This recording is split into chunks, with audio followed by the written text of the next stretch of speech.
मुंबई में 30 सितंबर की बात है, ये पिछले महीने की। सेक्टर 7 एंटॉप हिल, अच्छा खासा इलाका है ये। इसी एंटॉप हिल के एक रिहायशी इलाके के दीवार के बराबर में पॉलिथीन के कुछ बैग पड़े हुए थे।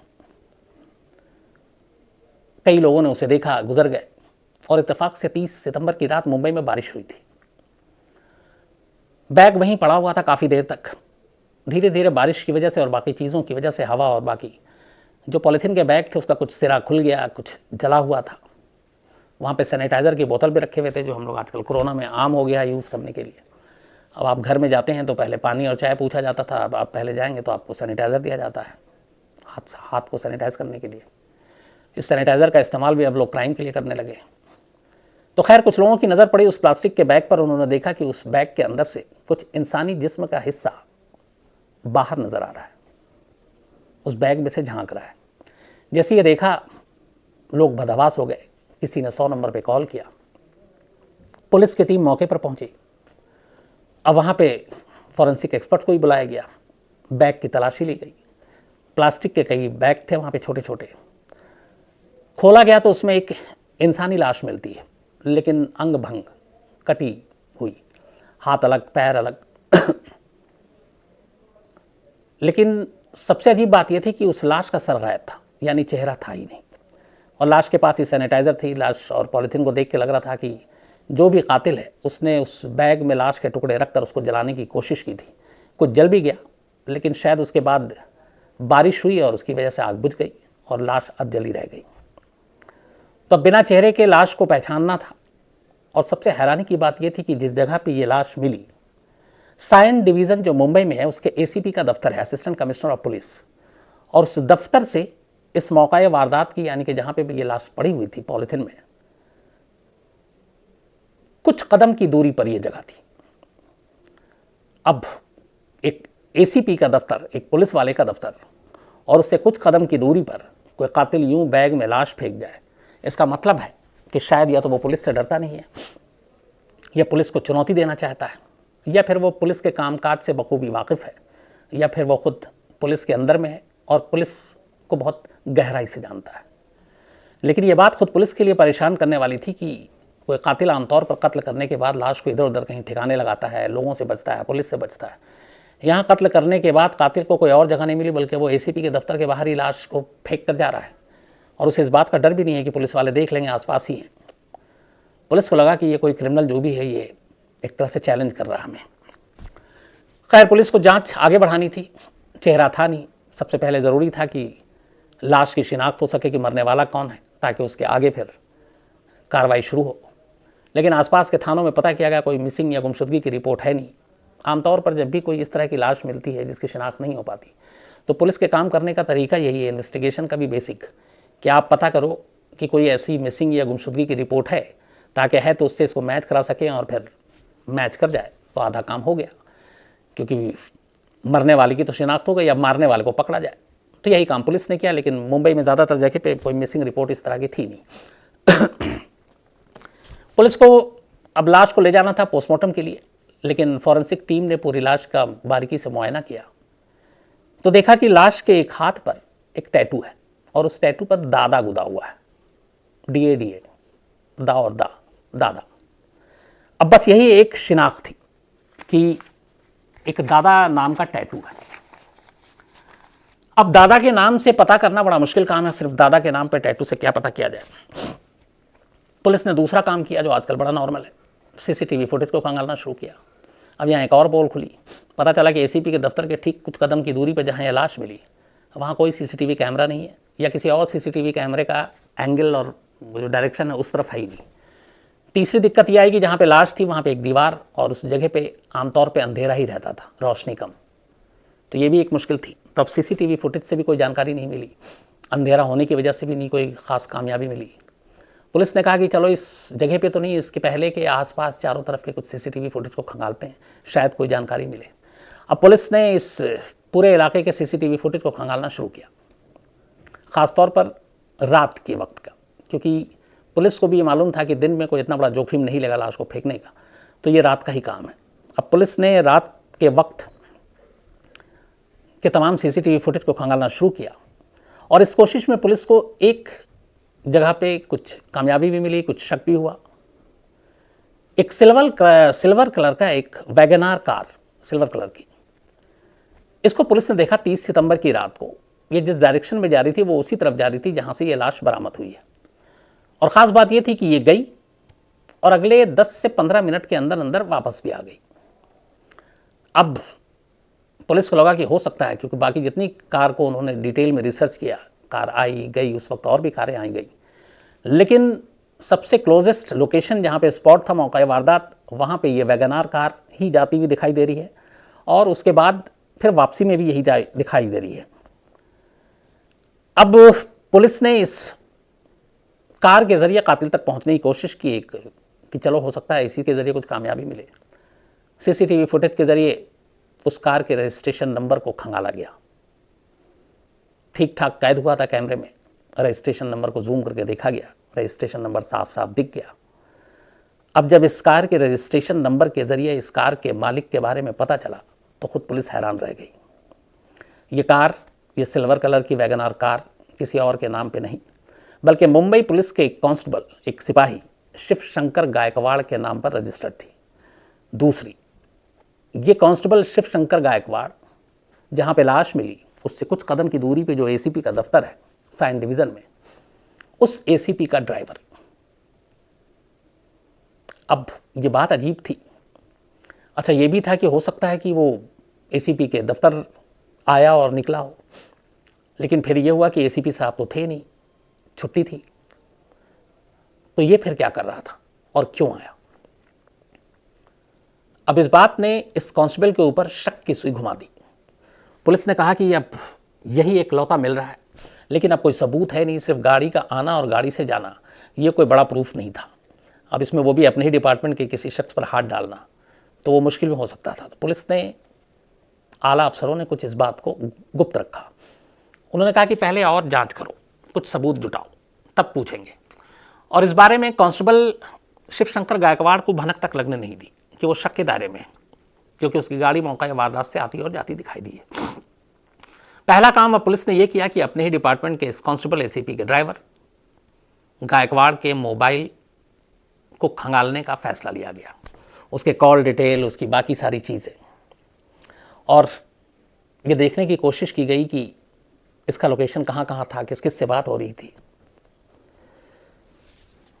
तो अब पुलिस ने जब उसके मोबाइल को खंगालना शुरू किया तो ये बड़ा आसान काम होता है आजकल। किसी के मोबाइल, आपको तो पता है 2-2 साल पुराने व्हाट्सएप चैट भी निकाल लेती है, कॉल डिटेल की तो कोई बात ही क्या।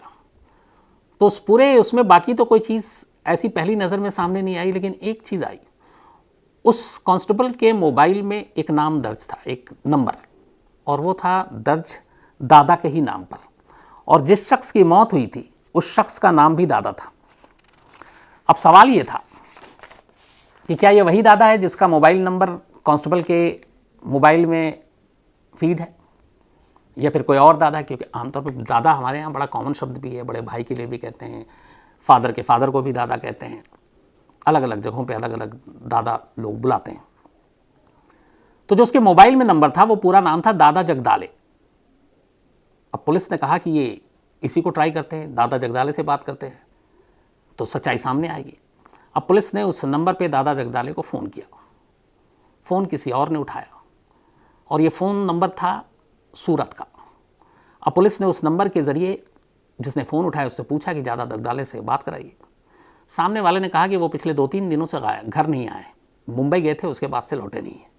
अब यहाँ पुलिस को पहला एक यकीन सा होने लगा कि जो लाश मिली है वो इसी दादा जगदाले की है, क्योंकि उसके हाथ में टैटू और ये नंबर जिसके ऊपर शक है कांस्टेबल के मोबाइल से, और तीसरा कि वो शख्स 2-3 दिन से घर लौटा ही नहीं है, जबकि उसको मुंबई से 1 दिन के अंदर लौटाना चाहिए था।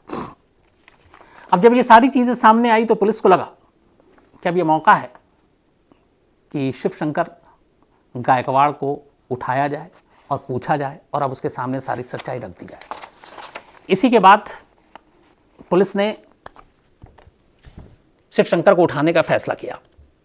इस दौरान में जो बाकी टीम लगी हुई थी उसने जो कॉल डिटेल पे बात कर रही थी, और जब ये दादा जगदाले वाली सच्चाई सामने आ गई तो फिर पुलिस को एक और चीज़ पता चली मोबाइल के कॉल डिटेल से।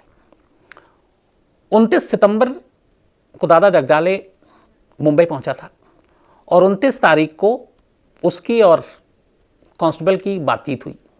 कांस्टेबल की वाइफ जो है मोनाली गायकवाड़, उससे भी बात हुई।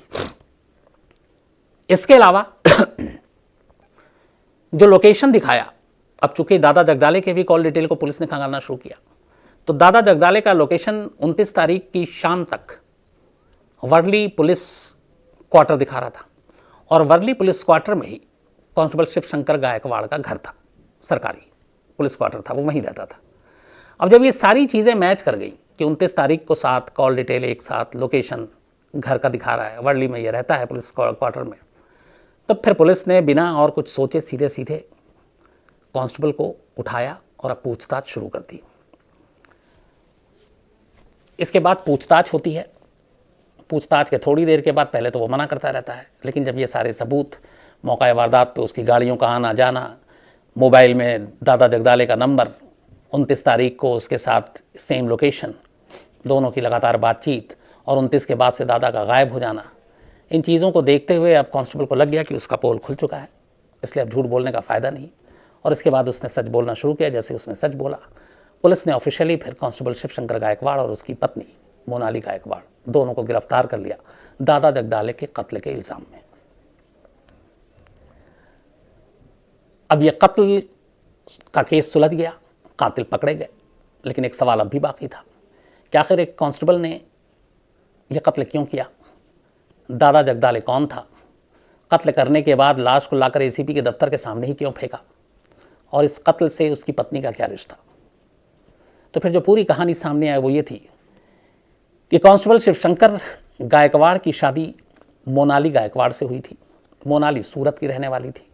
सूरत का ही रहने वाला दादा जगदाले था, जो एक बिजनेसमैन था, छोटा मोटा कारोबार करता था।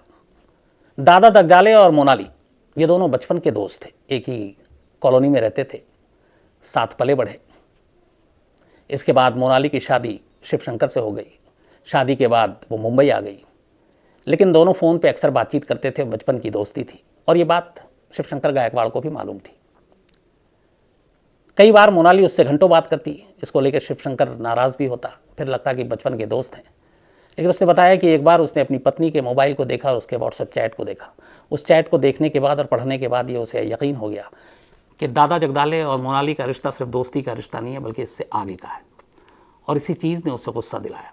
इस बात को लेकर पत्नी से झगड़ा हुआ, उसकी पत्नी गुस्से में मायके चली गई वापस सूरत। फिर काफ़ी दिन के बाद समझा बुझा कर वो वापस लाया, ये कहकर और ये भरोसे पे कि वो दादा जगदाले के संपर्क में नहीं रहेगी। अच्छा, तब तक इन दोनों की अब शादी को भी ज़माना हो गया था, करीब 17-18 साल। दोनों की 2 बेटियां हैं, एक 13 साल, एक 15 साल के करीब। लेकिन बाद में फिर मोनाली की बात दादा जगदाले से होने लगी और इस चीज़ का एहसास अब कांस्टेबल को हो चुका था। वो अपनी बीवी की जासूसी करता था और फिर उसने तय किया कि इस रिश्ते को ख़त्म करने का एक ही उपाय है और वो है दादा जगदाले का कत्ल। इसी के बाद पूरी प्लानिंग के साथ उसने 29 सितंबर को दादा को अपने घर बुलाया कि आओ। दादा जगदाले घर आया। घर आने के बाद दोनों इसी क्वार्टर में थे। फिर शाम का मौका मिला, इन्होंने दोपहर को खाना खाया, बल्कि दादा जगदाले को लेने स्टेशन तक ये खुद गया था अपनी गाड़ी में, इसी गाड़ी में, वैगनार में। घर लेकर आया, दोनों ने खाना खाया और इसके बाद शाम को मौका देखते ही शिवशंकर गायकवाड़ ने फिर उसके सामने सारी बात उगल दी कि मैं जानता हूं कि तुम्हारा मेरी पत्नी के साथ संबंध है और इसीलिए मैंने तुम्हें यहाँ बुलाया। इसके बाद, इससे पहले कि दादा जगदाले को समझ पाता, पहले से ही तैयार एक बड़े से चाकू से उसने दादा जगदाले पर हमला कर दिया। वो चीखा।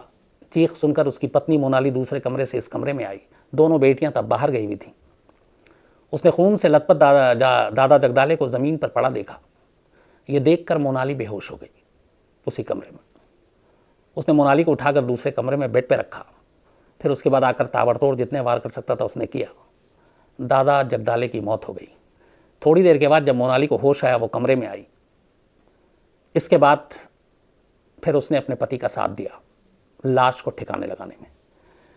दोनों ने मिलकर लाश के टुकड़े किए, हाथ अलग काटे, पैर अलग काटे, सर को धड़ से अलग किया, पॉलीथीन के बैग में रखा और इसके बाद गाड़ी में रखा उन पॉलीथीन के जो उसमें अंदर लाश थी, और फिर निकल पड़े मुंबई की सड़कों पर। 29 और 30 सितंबर की रात अलग अलग जगहों पर कुछ लाश के टुकड़े फेंके, सर कहीं और फेंका, धड़ कहीं और फेंका, और इसके बाद जो बाकी चीज़ें थी, हाथ पैर और ये, वो चूँकि मालूम था इसको कि एसीपी का दफ्तर और दफ्तर के बाहर एक सन्नाटे सी जगह है जहाँ पे सीसीटीवी कैमरा नहीं है, जहाँ पे अंधेरा होता है, तो उसे लगा कि इससे बेस्ट जगह कोई नहीं होगी। और इसीलिए चूँकि वो खुद पुलिस महकमे में था और उसी दफ्तर में काम करता था, उसके चंद कदम की दूरी पे था, तो ले जाकर उसने बाकी के टुकड़े उसी एसीपी के ऑफिस के जाकर बाहर फेंक दिए। बाद में उसकी निशानदेही पर मान खुर्द इलाके से सर और चेहरा मकतूल का यानी दादा जगदाले का पुलिस ने बरामद कर लिया। और इस तरीके से एक कत्ल की पहली सुलझ गई, कत्ल की वजह पुलिस के सामने आ गई।